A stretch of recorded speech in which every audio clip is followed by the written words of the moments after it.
Jou daaglikse CLF inspirasie, God se beloftes. Elke belofte van God is betroubaar. Hy beskerm die wat by hom skuil. Spreuke 30 vers 5. Mense beloof soms aan iemand iets, maar dan kom daar niks van nie.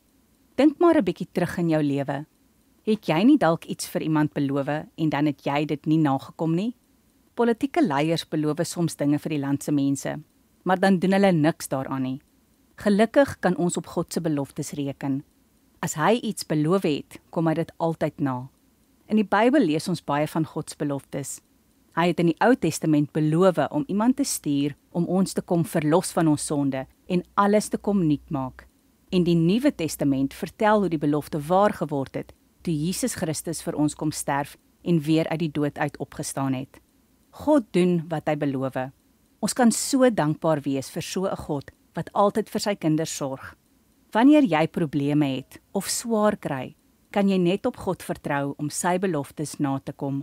Hy het beloof om vir sy kinders te sorg en te help as hulle in nood verkeer. Kom ons bid saam.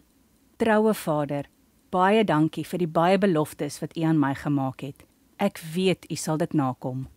Amen.